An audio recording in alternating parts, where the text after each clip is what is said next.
Alors à l'époque, il y avait 3 projections par lundi. Il y avait à midi et il y avait 2 le soir. Et ça, c'était génial parce qu'il y avait vraiment, c'était la journée ciné-club. Et il y avait les gens, ils venaient à midi, ils revenaient à 19 et à 21. Et c'était, ouais, ça donnait vraiment l'impression d'avoir passé la journée au cinéma, quoi, d'avoir capté énormément de choses. Et le soir, c'est resté jusqu'encore ici pendant très longtemps de séances. Il y a peut-être 3-4 ans qu'il n'y a plus qu'une séance par soir. Mais pendant très longtemps, c'était aussi pas mal cette idée de voir 2 films qui avaient toujours un lien, il y avait toujours une raison de les mettre en résonance comme ça. Et j'aimais bien cette idée. Moi, j'étais peintre, enfin, je suis peintre, donc comme c'est pas un métier pour moi qui me rapporte de quoi vivre, il fallait trouver un métier alimentaire, je dirais. Et puis il se trouve que mon père travaillait à la Fox, juste au-dessus, là dans le bâtiment, c'était au premier étage. Et donc il connaissait tous les directeurs de salle, et puis j'avais dit, bah tiens, moi c'est en fait projectionniste, ce serait un boulot, c'est le soir, c'est le week-end, ça me laisse la semaine pour peindre. Et donc moi j'avais 20 ans. Et puis il m'a dit, bah écoute, j'essaie de voir si quelqu'un pourrait te prendre comme apprenti, quoi, pour apprendre le métier. Puis à l'époque c'était rigolo parce que en fait c'était le département de justice et police qui donnait un permis d'opérateur, comme un permis de conduire ou un truc, c'était vraiment presque un truc de police, quoi. Il fallait avoir de bonne vie et mœurs, il fallait être... mais c'était, il regardait pas techniquement, il suffisait que la personne, le propriétaire de la salle dise que c'est en ordre, qu'on savait projeter, c'était bon. Il n'y avait pas d'examen, rien. Mais par contre, il fallait avoir le permis d'opérateur, un truc administratif de la police, pour pouvoir passer les films. J'ai fait pas mal de fermetures de salles, hein, malheureusement. Donc on arrive, ben voilà. Le dernier, c'était le Broadway. On a fermé, ma foi, il y a quoi, 2 ans maintenant. Et après, j'ai bossé un petit peu au Scala. J'avais bossé au Bio avant la fermeture. Heureusement, il a rouvert, lui. C'est des salles où, sur les derniers mois, on ne sait jamais si le son, ça va aller, si l'image... bon, disons, il faut vraiment faire avec ce qu'il y a, quoi. Alors Annie Lefebvre m'a rappelé qu'il y avait Straub qui était venu une fois et puis qu'il engueulait les gens qui sortaient en leur demandant pourquoi et tout ça. Alors je me souviens qu'ils étaient venus, parce qu'évidemment dans les films de Straub il y a toujours des gens qui savent pas ce qu'ils viennent voir et puis qui sont surpris, qui s'en vont en disant non, ça bouge pas beaucoup. Et puis alors justement il essayait d'établir le dialogue avec les gens pour savoir pourquoi ils partaient, quoi, pour essayer de... Et voilà, elle me rappelait ça. Et ça, je me rappelais en tout cas qu'ils étaient venus parce que c'était assez stressant, quoi, de passer un film avec Straublier dans la salle. Disons que c'est tellement tout est précis, cadré, il suffisait qu'il y ait 1 millimètre qui se voit pas du film, que le cadrage soit pas exact pour qu'il soit pas content. Mais bon, je me souviens pas que ça se soit mal passé, je crois que ça avait été, mais au niveau de la projection, il me semble, hein, j'ai pas de souvenir angoissant comme ça. Pardon, sauf récemment qu'il y avait Goretta dans la salle, il y a quoi, 2 ans, et bon, on met le film en marche et il n'y avait pas de son.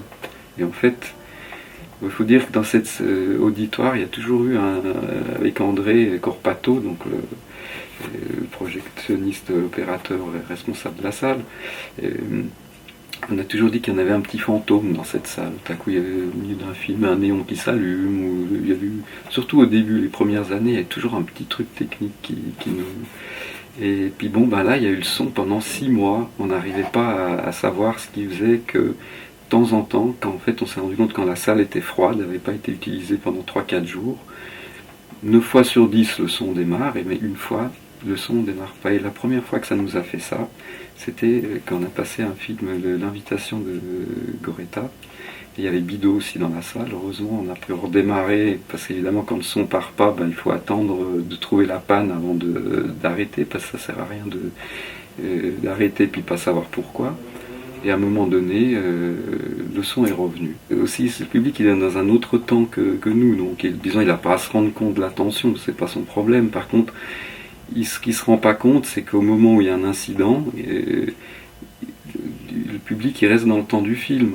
Alors, le temps du film, c'est 1 heure et demie à 2 heures. Il peut y avoir la vie entière de quelqu'un, il peut y avoir une histoire qui se passe sur des années, il peut y avoir, je veux dire, le temps de 10 secondes au cinéma.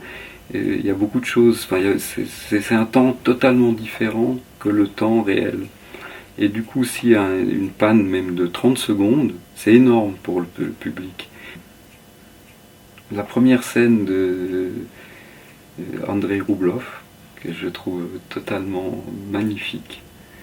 Ce personnage qui s'envole du clocher d'une église, ou je crois que c'est le clocher d'une église, enfin de très haut, avec une espèce de peau, une espèce de baudruche faite de peau étrange, pour essayer de voler. Et donc c'est en 1400, hein, c'était quand même il y a quelque temps.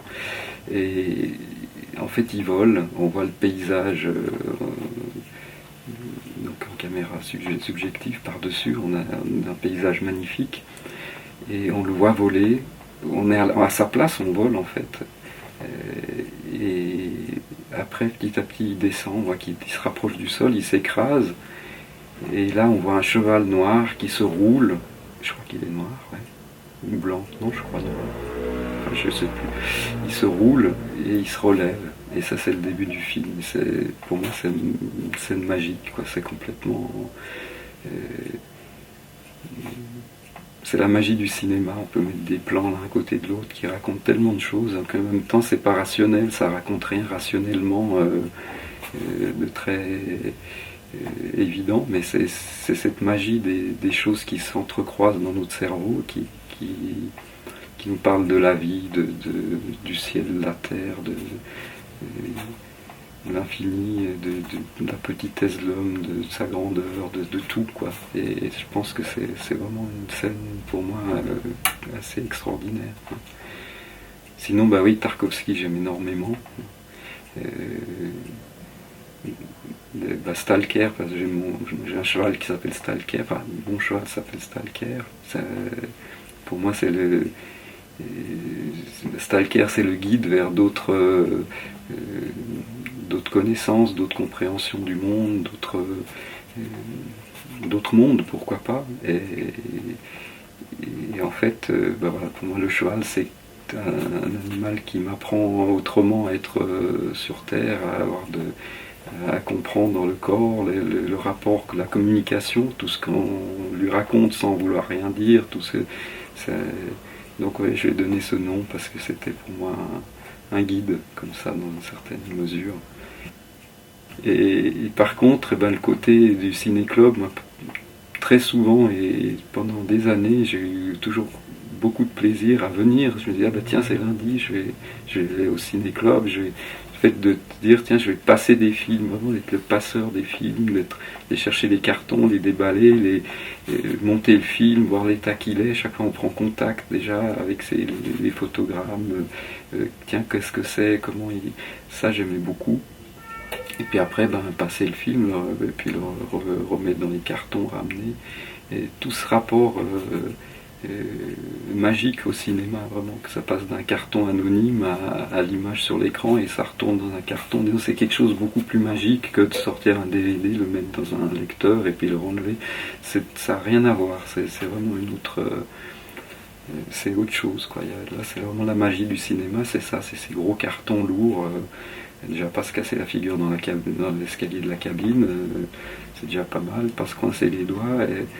Et puis tout le poids du cinéma, le poids de ces 30 kilos de films, d'histoire, de scènes, d'images, ouais, ça c'est... Vraiment, j'ai beaucoup aimé faire ça.